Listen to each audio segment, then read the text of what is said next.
तू जो स्वर्ग पर विराजमान है, सारी महिमा तुझे देते हैं। धन्यवाद करते हैं समय ये पल, ये मौका, ये अवसर तेरे अनुग्रह के द्वारा प्राप्त हुआ कि हम तेरे भवन में एकत्रित होकर तेरे वचन की, तेरे कलाम की सुनहरी सुंदर बातों को स्मरण करें, ध्यान करें, मनन करें, चिंतन करें। इसलिए पिता परमेश्वर दुष्टता की सारी ताकतों को प्रभु यीशु मसीह तेरे सामर्थी नाम से बंद देते हैं और पवित्र आत्मा को खोल देते हैं, ताकि आत्मा की परिपूर्णता में आप प्रभु जो तेरा वचन लिखा गया, उसी पवित्र आत्मा जो हमारा सहायक है, उसी के मार्गदर्शन में आज हम वचन के सुनने और सुनाने वाले बने। तेरा अनुग्रह, तेरा करुणा सब पर हो, वचन पर तेरी ब्लेसिंग आशीष हो। अब यीशु मसीह के पवित्र मीठे और सामर्थी नाम से मांगते हैं, आमीन। सब मेहरबानी से अपने स्थानों पर बैठ जाएंगे। हालेलुया, प्रेज़ द लॉर्ड, जय मसीह की।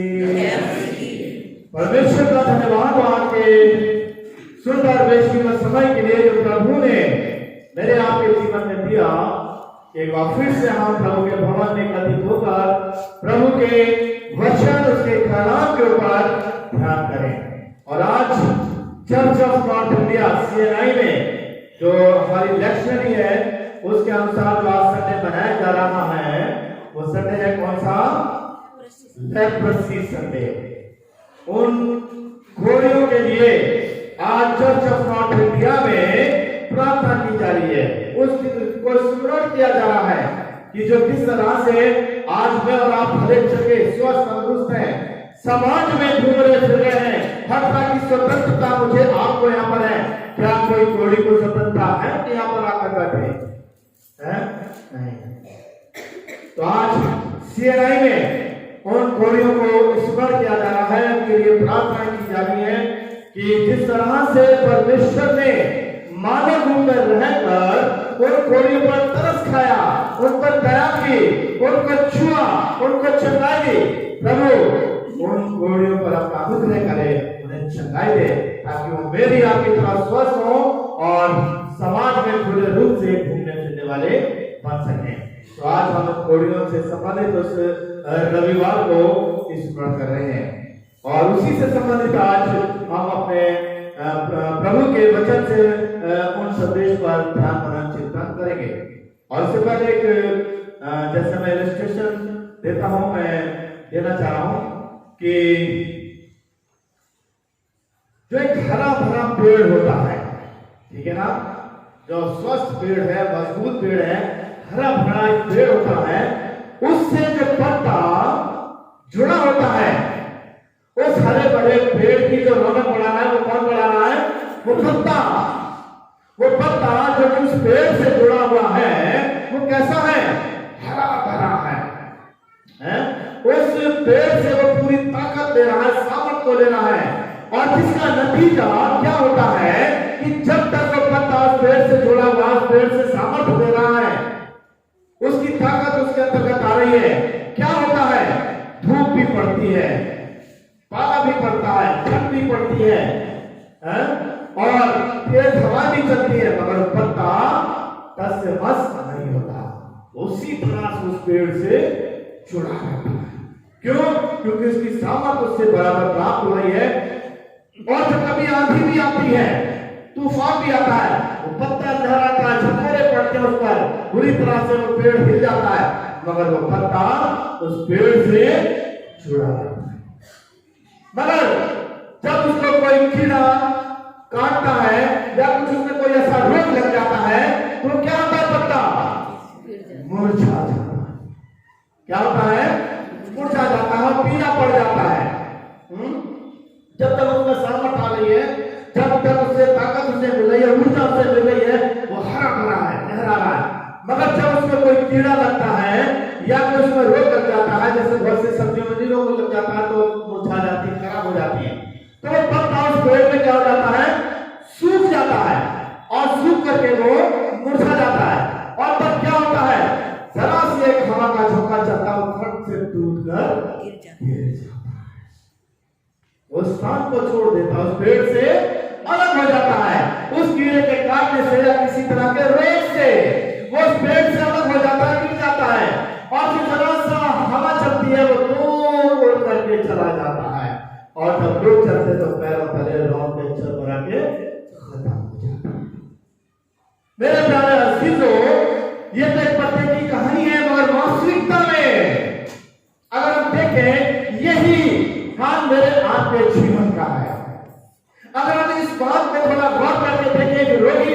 कोढ़ी व्यक्ति के लिए देखें कि कोढ़ी व्यक्ति क्या होता है, उसका शरीर जो है हमारे आप की तरह बिल्कुल स्वस्थ होता है, मगर जब कोढ़ का रोग उसमें लगता है, जब कोढ़ उसके शरीर में आ जाता है तो उसकी उंगलियां गलने लगती हैं, मांस जो है सड़कर गलने लगता है, और आपने देखा हुआ कोढ़ियों की उंगलियां खत्म हो जाती है, ऐसे ऐसे उनके हाथ हो जाते हैं।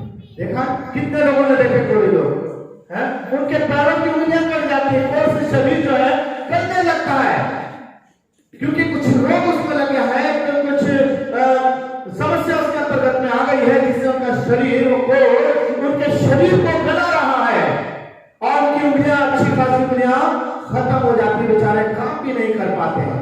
इस तरह से वो अपने कैसे खाते होंगे, कैसे काम करते होंगे, क्योंकि उनके शरीर में वो कोढ़ का रोग लग गया है।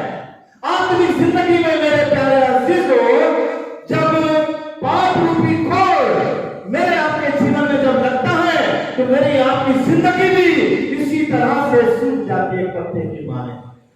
और जिस तरह से वो पत्ता जब सूख करके उस पेड़ से अलग हो जाता है, तो अकेला पड़ गया, हवा के झोंके से कहीं भी जा रहा है, लोगों के पैरों में आ रहा है, रोना जा रहा है, खत्म हो जाता है। मेरी आपकी जिंदगी भी इसी तरह से है कि पाप, कोढ़ रूपी पाप जब मेरे आपके जीवन में आता है, शैतान रूपी कीड़ा जब मेरे आपके जिस्म को नाश करता है, और जब हम उस पाप रूपी कोढ़ में ग्रसित हो जाते हैं, तो मेरा आपका जीवन चाहे परमेश्वर से टूट जाता है। जब तक हम आत्मिकता में परमेश्वर जुड़े सामर्थ में है, मगर शैतान उस कीड़े की मानंद हमें क्या करता है, खाता है, तो नष्ट करता है, और जब बुराइयां पाप हमारे जीवन में आती है, तो क्या है, हमारा जीवन सूख जाता है, अपनी जिंदगी सूख जाती है, और तब हम परमेश्वर से अलग हो जाते हैं। और जब परमेश्वर से अलग हो जाते हैं, तो अलग हुआ जीवन हम जान पत्ते की माने है। इसीलिए कहा भजन संहिता 1 में लिखा है कि दुष्ट लोग परमेश्वर की अदालत में स्थिर न रह सकेंगे, वो धूसी की माने। हालेलुया। मेरे प्यारे अजीजों, आज हम इसी विषय के ऊपर ध्यान चिंतन करने जा रहे हैं। थोड़ा इंट्रोडक्शन में ये बातें आपको बता रहा था कि वास्तव में जिस तरह से पत्ता जब शाखा से जुड़ा है, हरा भरा है, सामर्थ्य है, कोई भी आंधी तूफान आ रहा है, धूप पड़ रही है, पाला पड़ रहा है, मगर उससे नहीं गिरता। मगर जब कोई कीड़ा काटता है तो, और जब या कोई रोग लगता है, तो वो मुरझा जाता है, सूख जाता है। इसी तरह से कोढ़ी व्यक्ति जो मैंने बताया, ठीक है, मगर कोढ़ का रोग लगा तो उसका शरीर गलने लगा, और वो कोढ़ उसके शरीर को खत्म कर देता। आत्मिक जिंदगी में मेरा पाप रूपी कोढ़ का मेरे आपके जीवन के अंदर रहता है, तो मेरे आपकी जिंदगी को खोखला कर देता है, हमारा आत्मिक जिंदगी सूख जाती है, हम परमेश्वर से दूर हो जाते हैं, और तब क्या हमारा जीवन व्यर्थ बेकार हो जाता है। यहाँ परमेश्वर के वचन के द्वारा हम देखेंगे कि जो कोढ़ी लोग हुआ करते थे, परमेश्वर के वचन के अनुसार हम देखें, अगर आपके पास अपनी बाइबल हो, क्योंकि यहाँ चर्च में धार्मिक पुस्तकों को रखना और थोड़ा सा भी जो हमारा सिस्टम चल रहा आजकल कि गीत की किताबें भी नहीं है, तो अगर आपके पास अपनी किताबें बाइबल होगी तो आप उसको खोलिए, देखिए गिनती उसका 5वां अध्याय 1 से 4 है, गिनती उसका 5वां अध्याय और उसके 1 से 4 आयत में देखिए वहां वचन में क्या लिखा है। फिर यहोवा ने मूसा से कहा, इस्राएलियों को आज्ञा दे कि सब कोढ़ियों को, ध्यान दीजिए, जितने भी कोढ़ी हैं, जिनके अंदर कोढ़ का रोग है, और जितनों को प्रमेय हो, और जितने लोग के कारण अशुद्ध हो, उन सबों को छाती से निकाल दे।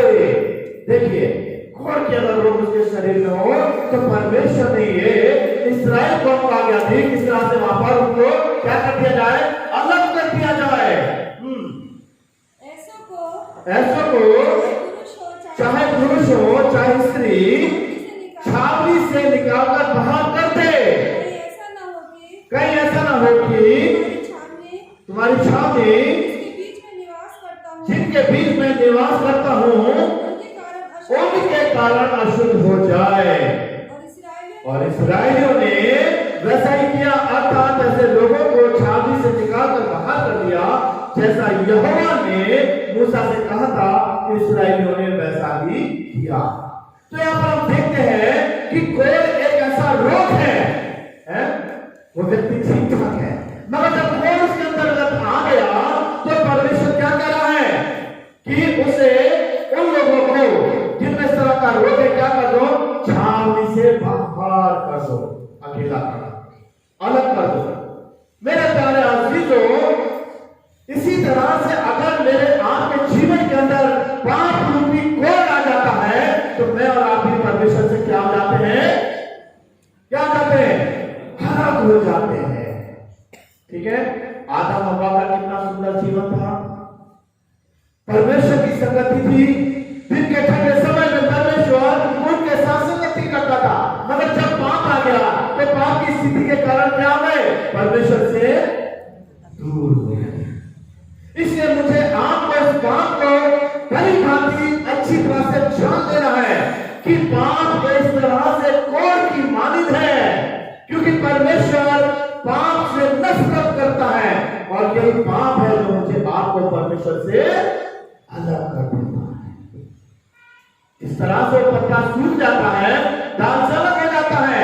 जब हमारे अंदर पाप आता है हमारा आत्मिक जीवन सूख जाता है, खत्म हो जाता है, मर जाता है। हम आत्मा से भरे हैं, अगर कोई जरा सा भी पाप हमारे जीवन में होता है परमेश्वर अपना आत्मा छोड़कर हमें चला जाता है, हमारा आत्मिक जिंदगी सूख जाती है और हम परमेश्वर से क्या हो जाते हैं?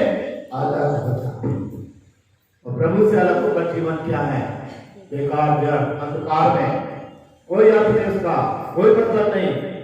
जब हम प्रभु से अलग होकर के जीवन में, क्या आज की सुंदर सुबह में मेरे प्यारे अजीजों, हम और आप अपने जीवन के अंतर्गत में देखें, क्या मेरे आपके जीवन में कोई ऐसा पाप तो नहीं? क्या नफरत है, ईर्ष्या है, द्वेष है, जलन है, ढा है, मतवालापन है, लीला क्रिया, शारीरिक काम किए गए हैं, तरह तरह के पाप हम भली भांति जानते हैं। अगर कोई एक भी पाप मेरे आपके जीवन में है तो मेरी आत्मिक ताकत खत्म हो गई। जिस तरह से आदम ने केवल एक आज्ञा को तोड़ा था कि ऐसा मत करना, उसने तोड़ा, पाप का जन्म हुआ और पाप की मजदूरी आत्मिक जीवन खत्म। परमेश्वर ने कहा था कि जिस दिन तुम फल खाएगा उसी दिन क्या हो जाएगा? मर जाएगा, उसी दिन मर जाएगा। हमारा आत्मिक जीवन उसी दिन खत्म हो जाएगा। क्या हम सूखे पत्ते की मालिक तो नहीं? क्या हम कोड़े की मालिक तो नहीं? क्या हम उस तरह से पाप में तो ग्रसित तो नहीं है कि हम परमेश्वर से अलग जीवन व्यतीत कर रहे हैं? फिर हम देखेंगे लेवियवस्था उसका 13वां अध्याय, लेवियवस्था उसका 13वां अध्याय और उसकी 45वीं आयत पढ़ेंगे जिससे मिलता है जोर से। लेवियवस्था 13वां अध्याय और उसकी 45वीं आयत में पवित्र वचन बाइबल में क्या लिखा है? हाँ, एक साथ भी पढ़ सकते हैं, एक साथ भी पढ़िए। हम लोग एक साथ पढ़ा करते थे, वो और भी अच्छी आवाज आएगी मेरे पास सभी की। एक साथ पढ़िए लेवियवस्था 13वां अध्याय 45, क्या लिखा है? और जिसमें वो व्याधि हो उस कोढ़ी के वस्त्र फटे और सिर के बाल बिखरे रहे और जो अपने ऊपर वाले होठ को ढांपे हुए अशुद्ध अशुद्ध पुकारा करे, है ना? और लिखा है जितने दिन तक वो व्याधि उसमें रहे उतने दिन तक वो तो अशुद्ध रहेगा, वो अशुद्ध ठहरा रहे, इसलिए वो अकेला रहा करे, उसका निवास स्थान छावनी के बाहर, है ना? कैसी स्थिति है मेरे ख्याल में? यहाँ पर क्या लिखा है कि जिसके अंदर कोढ़ हो क्या उसके बाल बिखरे रहे, ये पहचान, उसके बाल बिखरे। बाल बिखरे क्यों है? कैसे बनाएगा? ये भी रीजन है। आज हमारी उंगलियां कंघी पकड़े हैं, ठीक है ना, बड़े आराम से बात बना, जब उंगली नहीं रहेगी। एक कोढ़ी का हाथ देखा आपने तो उसके बना लेगा? नहीं बना पाएगा। ये बना लेगा बड़ा मुश्किल है। बाल बिखरे एक पहचान भी है और एक रीजन भी है ये कि जब वो उंगली नहीं तो काम कैसे करेगा।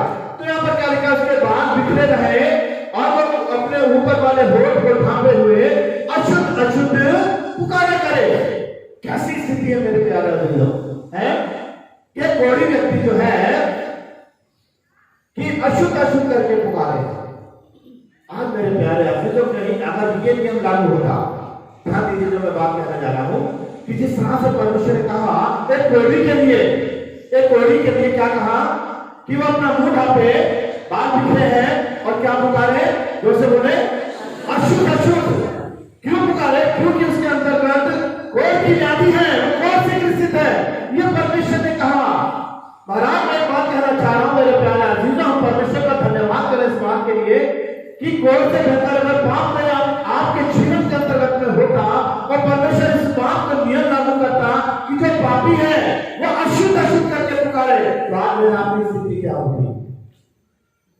इस बात पर विचार किया कि मैं और आप अगर कोई व्यभिचार कर रहे हैं, कोई गुनाह कर रहे हैं, कोई क्रोध कर रहे हैं, ईर्ष्या कर रहे हैं, बुराई कर रहे हैं, तो मेरे अंदर पाप आ गया। और एक पापी व्यक्ति को जिस तरह से ये एक कोई व्यक्ति अशुद्ध अशुद्ध कह रहा है, तो जब पाप आ गया तो हम अशुद्ध हो गए, ठीक है ना? जब पाप आ गया हमारी शुद्धता पवित्रता खत्म हो गई, हम पापी हो गए, अशुद्ध हो गए, और परमेश्वर का ये कहता कि तुम अशुद्ध अशुद्ध करके पुकारो। कैसा लगता है मुझे आपको?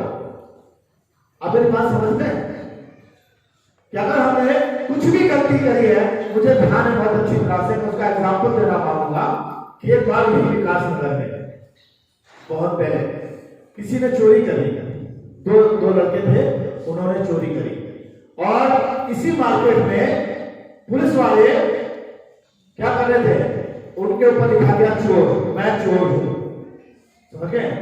और वो चप्पल पकड़ा दी और एक दूसरे के बारे में बोल मैं चोर हूं, तो चिल्लाते जा मैं चोर हूं, मैं चोर। क्या वो बड़े गर्व के साथ बोल रहे थे इस बात को? इतनी शर्म से मुंह झुकाए हुए हैं, उसके चप्पल मारा, बोल कि मैं चोर हूं, मैं चोर हूं, उसके मारे चप्पल, बोल मैं चोर हूं, हैं? तो ये इस तरह से उसको पूरे मार्केट में निकाला गया।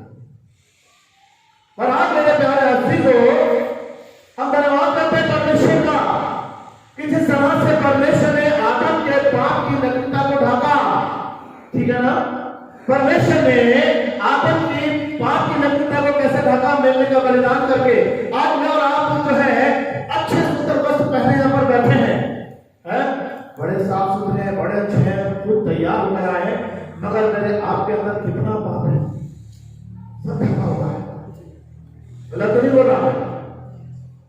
बीड़ी पी रहे हैं, सिगरेट पी रहे हैं, तंबाकू पी रहे हैं, शराब पी रहे हैं, क्रोध कर रहे हैं, बुराई कर रहे हैं, लड़ाई झगड़े कर रहे हैं, बुरे विचार है, बुरे ख्याल है, कुछ भी है वो पाप है, ठीक है? मगर हम अपनी नग्नता को यानी पाप की नग्नता को किस तरह से अच्छे वस्त्रों के द्वारा ढक करके साफ सुथरे बैठे हैं। ठीक बात है, नहीं गलत तो नहीं बोला है? बिल्कुल साफ सुथरे बैठे, कोई छछाने वाले हमें भाई अशुद्ध व्यक्ति और ये बड़ा करता, बिल्कुल नहा धोकर के साफ सुथरा अपने नग्नता को ढक लिया। मगर अंदर हमारी जिंदगी में क्या है? पाप की सड़ाहट है। कैसा जीवन तो नहीं है हमारा, है जिसके लिए प्रभु ने क्या कहा? चुना पुती हुई कब्रों की तरह। एक उदाहरण दिया, ऊपर से तो साफ सुथरे सब कुछ है, मैं भी बड़ा साफ सुथरा, कौन साफ पहने हुए हो, कोई भी व्यक्ति है इंसान में, है ना? मगर अंदर हमारी जिंदगी में क्या वो अशुद्धता तो नहीं छिपी हुई है? हम परमेश्वर का धन्यवाद करें इस बात के लिए कि प्रभु ने ऐसी स्थिति में मुझे आपको नहीं रखा, उसने किस तरह से मुझे आपकी बात की नग्नता को ढका है। और यहाँ पर क्या है? कोई व्यक्ति को अशुद्ध अशुद्ध कहना पड़ता था, बाल बिखरे हुए हैं, होठ ढांपे हुए हैं, अशुद्ध अशुद्ध करके, और उसके लिए क्या लिखा हुआ है? उसे अकेला रहना पड़ता था। और कहीं ये नियम होता था कि हमारा पाप करे बिल्कुल अलग कर दिया जाए समाज से। तो आज कितने लोग यहाँ पर बैठे होते, क्या हमारी स्थिति होती? परमेश्वर का अनुग्रह करे आपके जीवन में। क्यों है ये सब ऐसा जो मैं बोल रहा हूं, बोलना चाह रहा हूं? क्योंकि परमेश्वर ने गुनहगार इंसान से प्यार किया है, गुनहगार इंसान से प्यार किया है। और इसलिए आप प्रभु के भवन में अगर हम कोई पाप करते हैं तो प्रभु के पवित्र भवन में उपस्थित होने का हमें वो था। वहां पर ऐसा था कि अगर किसी भी तरह का गुनाह कर दिया, शुद्ध कर दिए, परमेश्वर के मंदिर से नाता खत्म, ऐसा था। कोई परमेश्वर के मंदिर में प्रवेश नहीं कर सके, पहले अपने आप को शुद्ध करो। तो अगर पाप लेकर के क्या हम प्रभु के मंदिर में भवन में आ सकते हैं? ध्यान दीजिए मेरे प्यारे, प्रभु का अनुग्रह कितना बड़ा मेरे आपके जीवन के अंतर्गत में है। और इस तरह से हम देखते हैं कि वास्तव में मेरे प्यारे अजीजों, कोई व्यक्ति का जीवन कैसा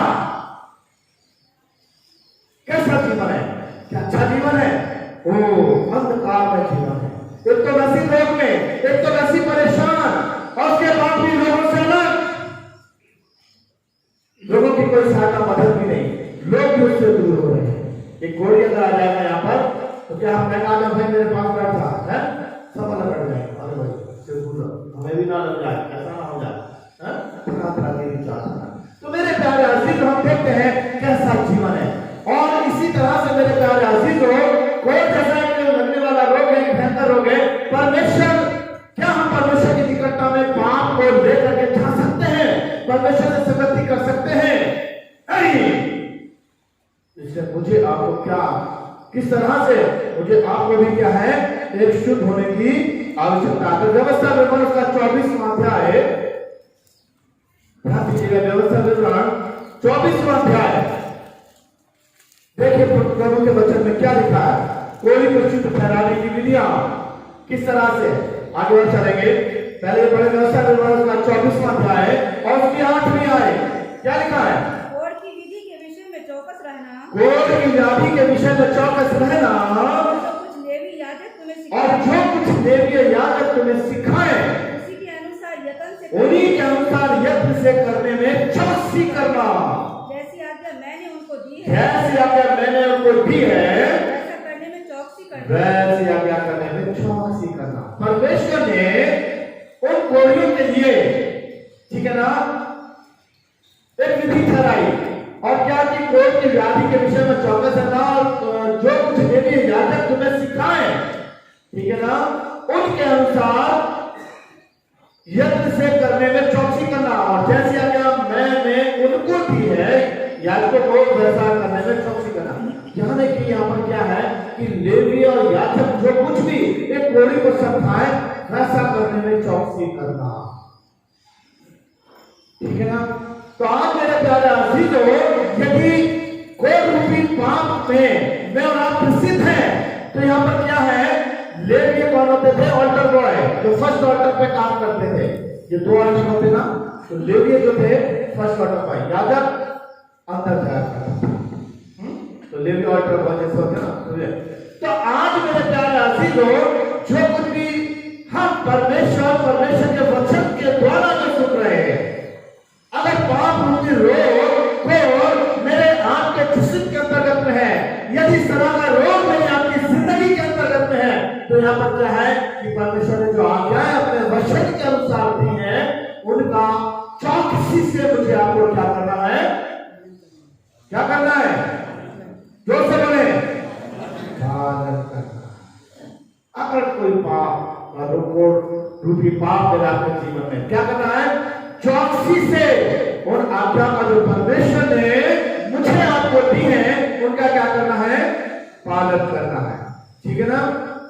लेवी व्यवस्था का 14वां अध्याय, लेवी व्यवस्था 14वां अध्याय निकालेंगे प्रभु के वचन में 1 से 9 के अंतर्गत में, ठीक है। वहां पर भी एक विधि दी गई है, पूरा नहीं पढ़ेंगे, एक विधि दी गई है। और वो विधि क्या है?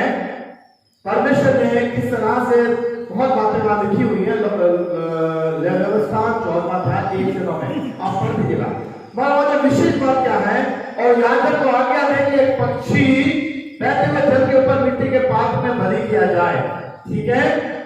और शॉर्ट में पढ़ो, और उसका लहू में जो बहते जल के ऊपर बलि किया जाए, और उसका लहू उस अशुद्ध व्यक्ति के ऊपर छिड़का जाए। एक परमेश्वर ने शुद्धता की एक क्या है विधि वहां पर परमेश्वर ने दी।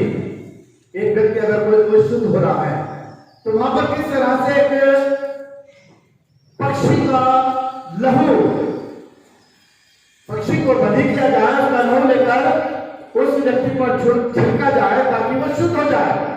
मेरे प्यारे अजीजों, यदि मैं और आप पाप में दूषित हैं, तो मैं आप धन्यवाद करें प्रभु का कि प्रभु ने कलवरी पर अपना देश कीमत उठाया। Hallelujah, hallelujah.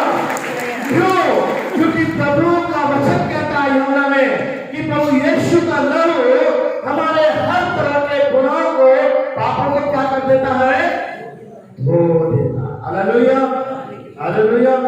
जिस तरह से वहां पर एक अशुद्धता को दूर करने के लिए क्या है, पक्षी के लहू की आवश्यकता पड़ी, परमेश्वर ने कहा, उसी तरह से प्रभु यीशु का लहू मेरे आपके गुनाहों को क्या कर देता है? धो देता। आज में और आप ऐसे नहीं कि पाप में रहकर परमेश्वर से दूर हो गए, अलग हो गए।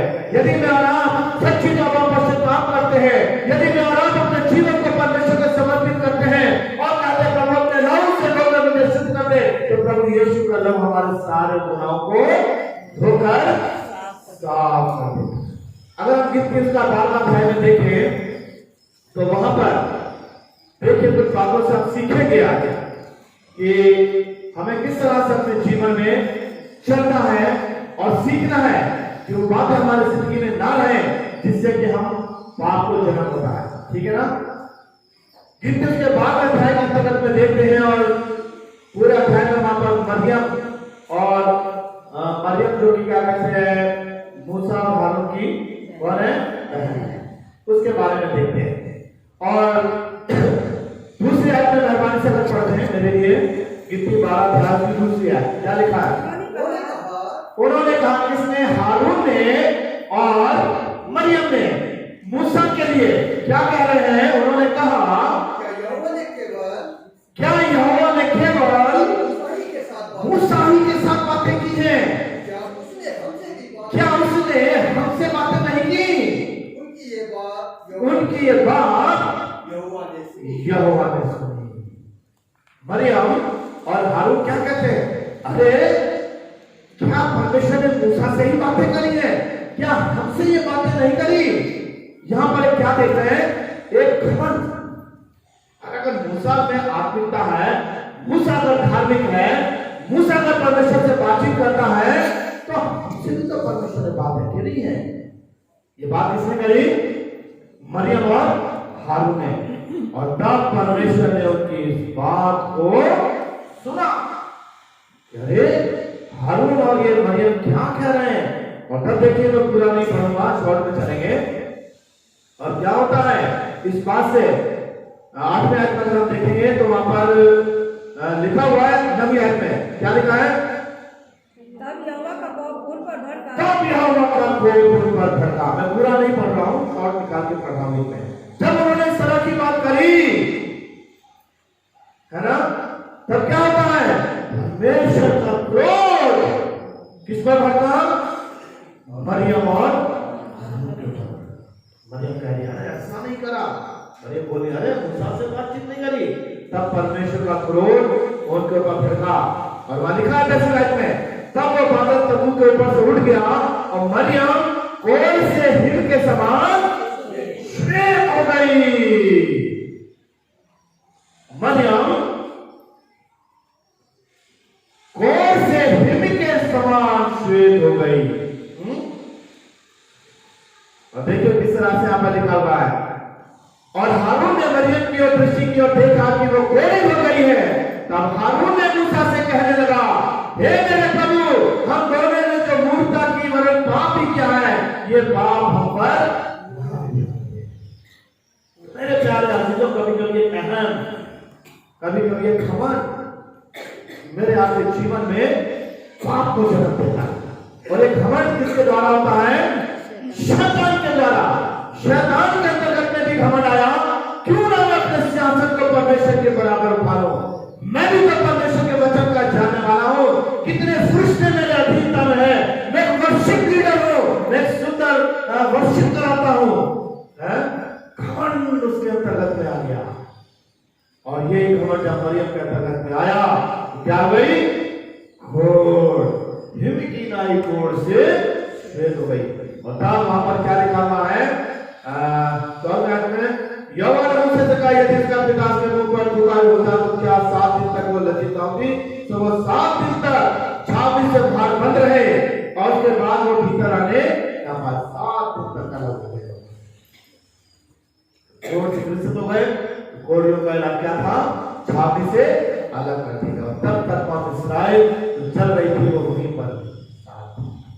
तो मेरे प्यारे अजीजों, इस बात से हम क्या सीख रहे हैं कि हमारे जीवन में जो शैतान कभी कभी अहम और घमंड को लाता है, उत्पन्न करता है, ये घमंड मेरे आपकी जिंदगी में नहीं होना चाहिए। कभी कभी हमारा आपस में झगड़ा हो गया, कुछ हो गया, मैं क्यों उसके पास जाऊं, मैं पहले होकर के फिर उससे माफी मांगूंगा, नहीं करेगा। ये अहम है, ये घमंड है। मैंने तो कुछ नहीं किया। अहम घमंड किसको किसके द्वारा है? शैतान के द्वारा। मगर नम्रता, दीनता, झुकना ये प्रभु के द्वारा, परमेश्वर की आत्मा के द्वारा है। तो यहाँ पर हमें सीखने को मिलता है कि किस तरह से मरियम ने अहम किया, घमंड किया और वो घोड़ से हो गया। जब मैं और आप अहम घमंड करेंगे, पाप रूपी घोड़ मेरे आपके जीवन में आ जाता है। अगर हम और प्रभु के वचन के अंदर चलेंगे तो वहां पर दूसरा राजा उसका 5वां अध्याय, ये भी कहानी हम सब जानते हैं। नामान कोड़ी की कहानी हम सब जानते हैं। नामान एक बहुत प्रतिष्ठित व्यक्ति था और सेनापति था, आरामी राजा था, सेनापति है, बहुत प्रतिष्ठित है, उसकी बहुत ही मतलब पूछ है और एक ऊंचा व्यक्ति है, सेनापति है। और जब उसको कोड़ होता है जो किस तरह से जब वो इस्राएली कौम को बलवा बना के लाते हैं तो वहां पर एक छोटी लड़की भी आती है जो कि नामान की पत्नी की सेवा करने लगती है। और जब वो देखती है इसके स्वामी जो है कोड़ से ग्रसित है तो वहां पर कहती है कि अगर हमारा स्वामी इस्राएल के भयंकरता एलिशा के पास होता तो वो कोड़ से शुद्ध हो जाता, ये कोड़ उसका खत्म हो जाता। और ये बात नामान के पास तक पहुंच जाती है। और नामान जो है लिखा वचन के अंतर्गत में नबी में घोड़ों के साथ, रथों के साथ जाता है, सेनापति है, एक बड़ी सेना उसके साथ चलती है, एक प्रतिष्ठित व्यक्ति है, घोड़ों रथों के साथ एलिशा के पास पहुंचता है। और जब एलिशा के पास पहुंचता है तो एलिशा क्या करता है? घर में से कह देता है, एक दूत को भेजता है और कहता है कि नामान से कह देना यरदन नदी में 7 बार डुबकी लगाए और उसका कोड़ ठीक हो जाए। नामान एक प्रतिष्ठित व्यक्ति है, एक औहदा है, एक पद है और इतनी दूर से घोड़े रथों के साथ, एक सेना के साथ चला रहा है, सिपाहियों के साथ चला रहा है। और वो ये सोचता है कि अरे जब मैं जाऊंगा तो वो बहुत लगता है तब आएगा मेरे पास और मुझे प्रणाम करेगा, झुकेगा और मेरे कोड़ के ऊपर हाथ रख करके दुआ करेगा और मैं ठीक हो जाऊंगा।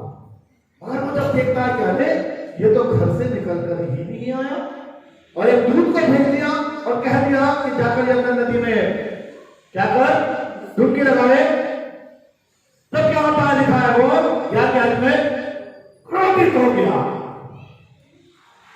गया और जलजलाहट से भर गया, उसके लिए लिखा है।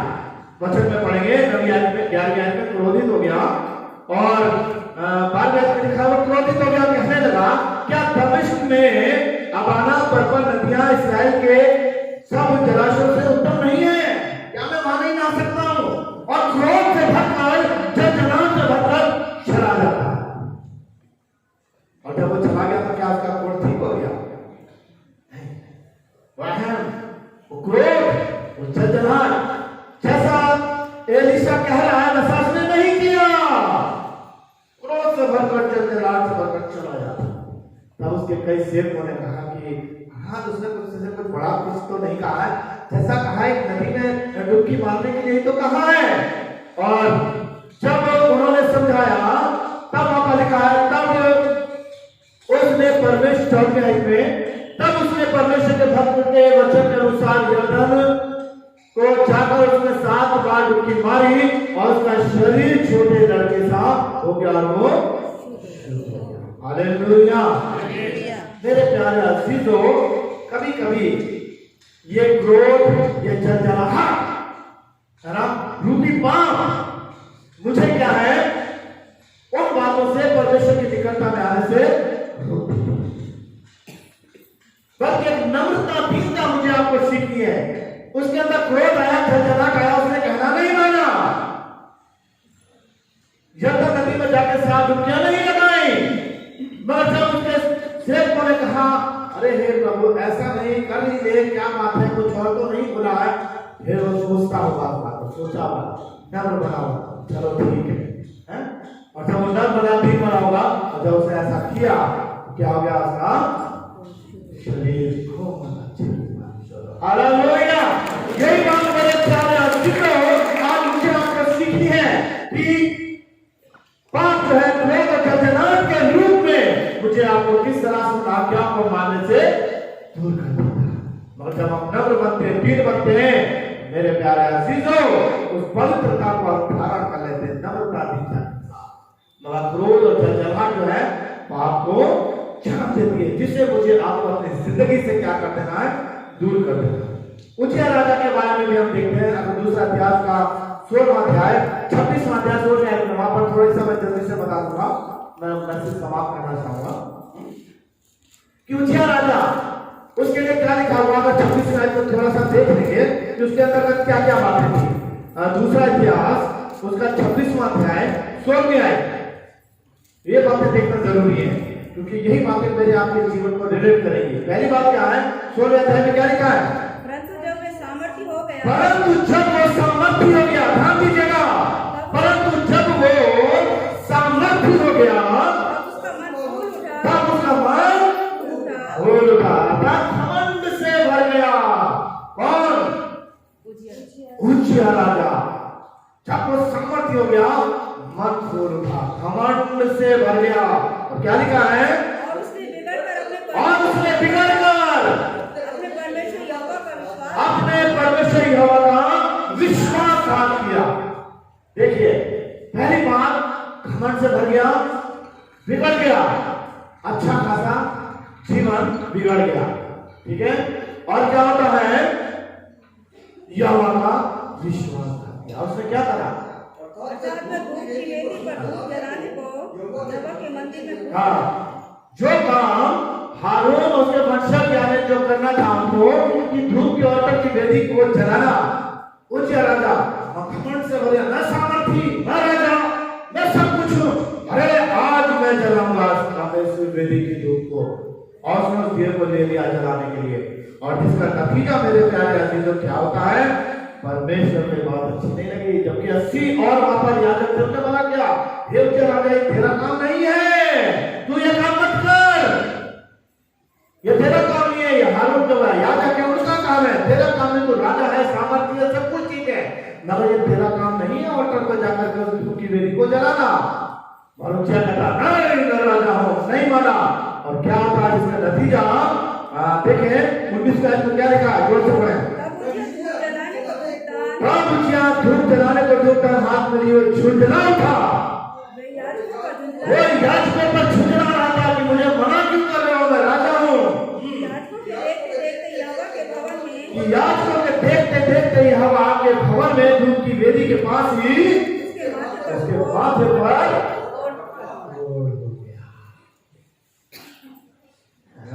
उसके माथे पर गोल हो गया। जो काम जिसका है उसी को करना, यह अरे मैं क्यों नहीं कर सकता है, अहम घमंड बिगड़ गया है। और किस तरह से परमेश्वर विश्वास गोल समझ गया। कभी कभी इसी तरह की बातें मेरे आपके जीवन में आपको जन्म देती है कि मैं और आप पाप में भर जाते हैं।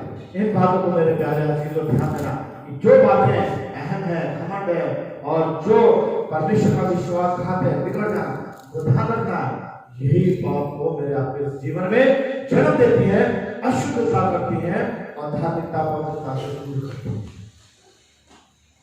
बातें मेरे आपके जीवन में नहीं आना चाहिए।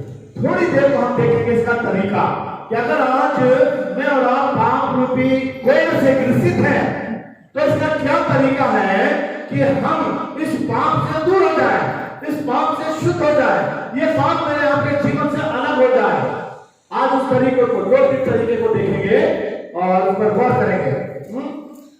पहला मत्ती उसका 8वां अध्याय, नए नियम में आ जाएंगे, अभी हम पुराने नियम में चल रहे थे। मत्ती उसका 8वां अध्याय 1 से 3 आए जी। उन दिनों में जब फिर बड़ी भीड़ इकट्ठी हुई, हाँ, और उनके पास कुछ खाने को ना था, मत्ती 8 1 से 3, जब वो उस पहाड़ से उतरा, कहना जोर से, उतरा, बड़ी भीड़ उसके पीछे हो गई, और देखो एक कोढ़ी ने पास आकर उससे कहा,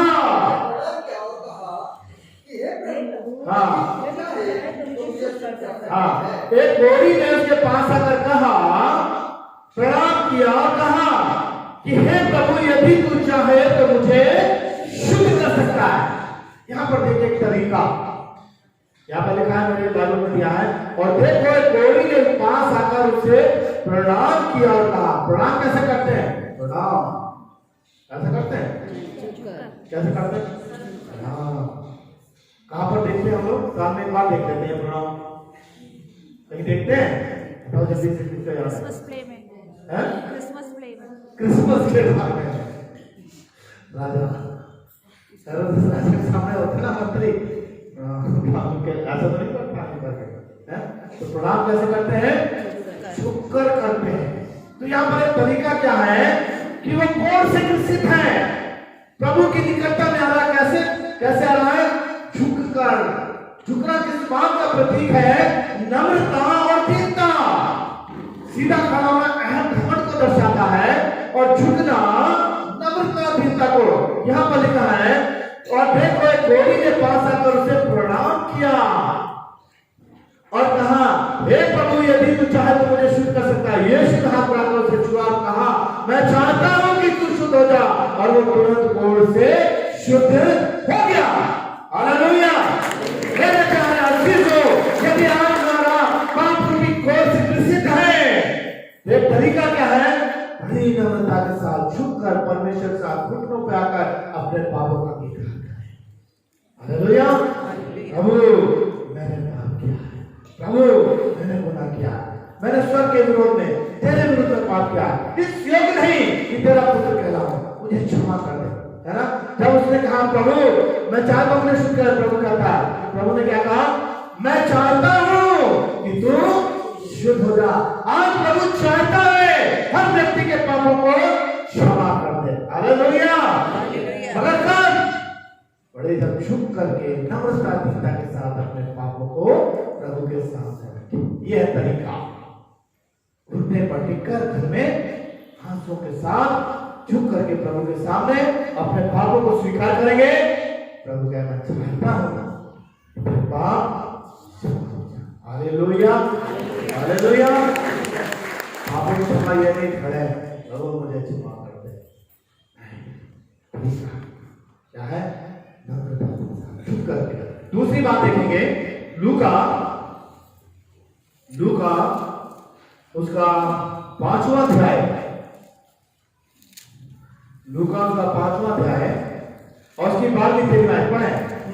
जब वह किसी नगर में था, जब वह किसी नगर में था, वहाँ कोढ़ से भरा तो देखो वहाँ कोढ़ से भरा हुआ एक मनुष्य आया, मनुष्य था, और वह यीशु को देखकर मुंह के बल गिरा और विनती की कि हे प्रभु यदि तू चाहे तो मुझे शुद्ध कर सकता है। हाँ, उसने हाथ बढ़ाकर उसे छुआ और कहा मैं चाहता हूँ शुद्ध हो जा। कैसे आया वो? कैसे? मुंह के बल गिर गया। दंडवत करना जिसे कहते हैं, पूरी तरह से समर्पण।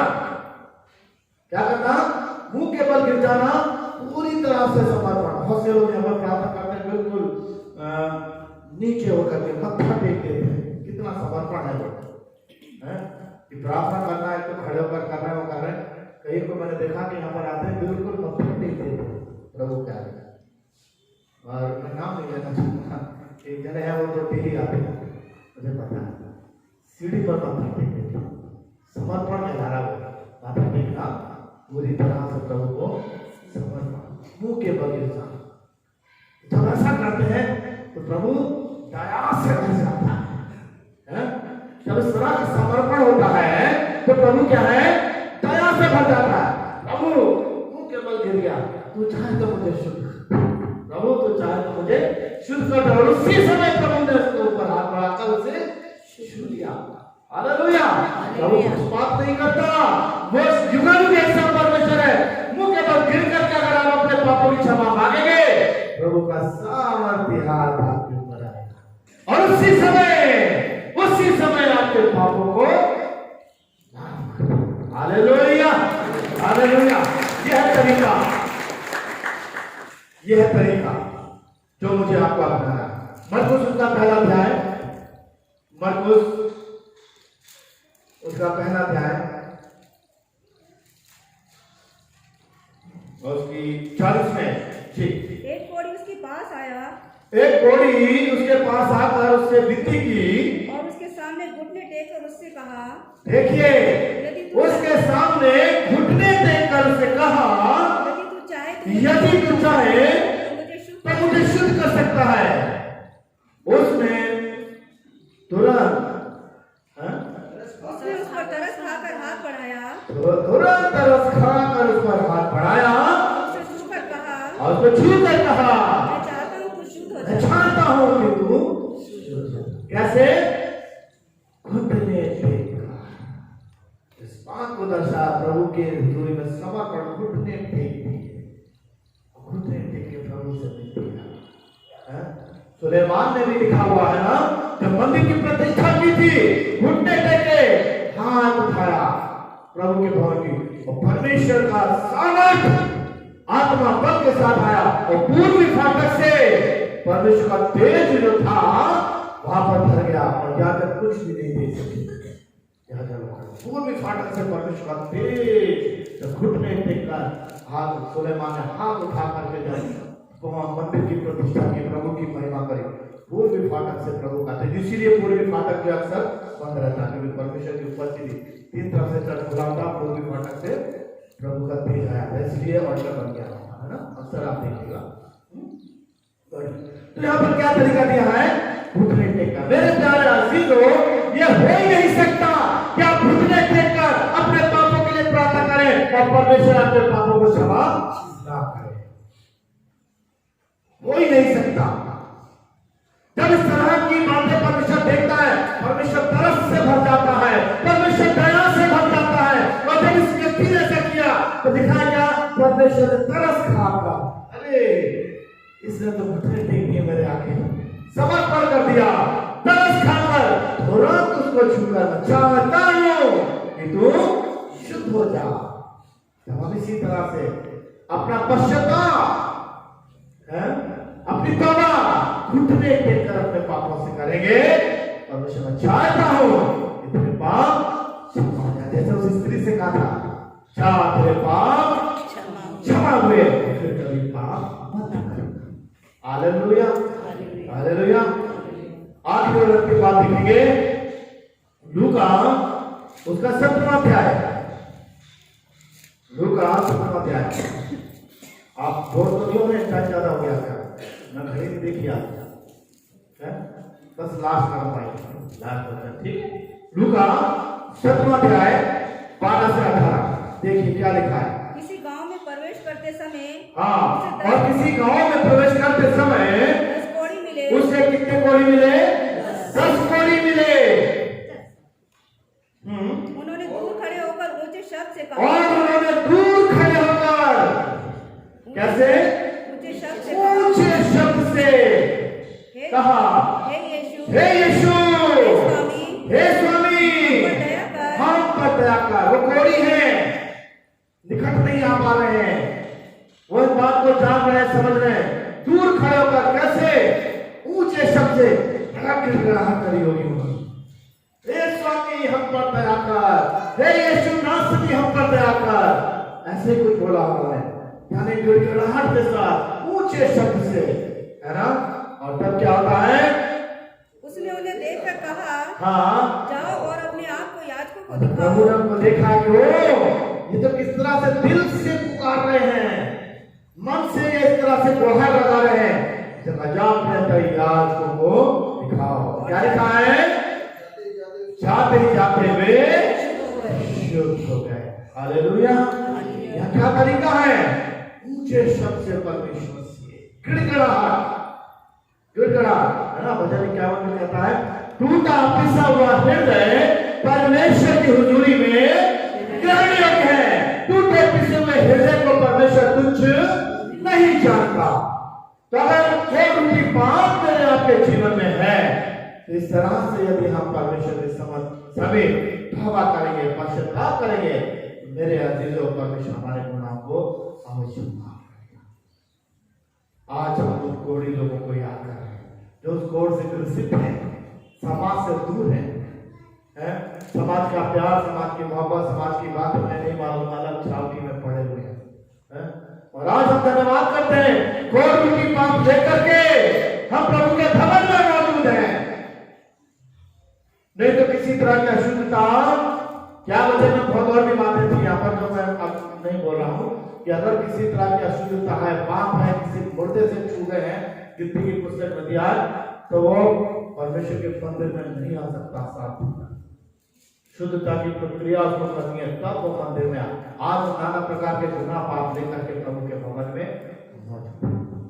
और इस बात के लिए धन्यवाद भी करें परमेश्वर का और क्षमा भी मांगे कि प्रभु मैं नाना प्रकार के कोट रूपी गुनाह पाप लेकर तेरे भवन में मौजूद है, मुझको क्षमा। और इन्हीं तरीकों को अपना के सच्चे दिल से यदि आज आप अपने गुनाह अपने पापों को मानेंगे तो परमेश्वर कहता मैं चाहता हूं कि तू शुद्ध हो जा, तेरे पाप। आइए हम प्रभु के हुजूर में अपने जीवन को समर्पित करें और जो भी पाप, जो गुनाह, जो गलतियां मेरे आपके जीवन के अंतर्गत में सच्ची दवा बसता इस साथ प्रभु के सामने रखने वाले बने, ताकि प्रभु मेरे गुनाह, मेरे पाप क्षमा करे और वास्तव में हम पवित्रता को धारण करें, शुद्धता को धारण करें।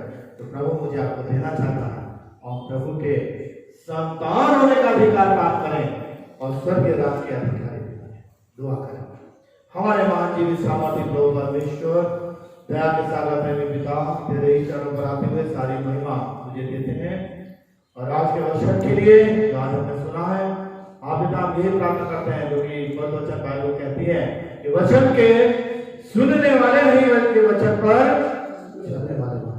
हम इन वचनों को सुने, ग्रहण करें और उसके अनुसार अपने जीवन में करने वाले बने, ताकि वो पवित्रता, शुद्धता, आत्मिकता, उदारता हम अपने जीवन में पाए।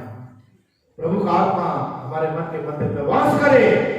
ये हमारा मन का मंदिर, हमारी देह पवित्र आत्मा का मंदिर है, वास करने का निवास स्थान है। प्रभु का आत्मा इसमें वास करे, प्रभु के लोग कहलाए और अंतिम सांसों तक विश्वासी रह गए उस जीवन के मुकुट को जो प्रभु देना चाहता है उसे प्रार्थना वचन पर सर्वों पर तेरी आशीष अब यीशु मसीह के पवित्र मीठे और सामर्थी नाम से मांगते हैं, आमीन।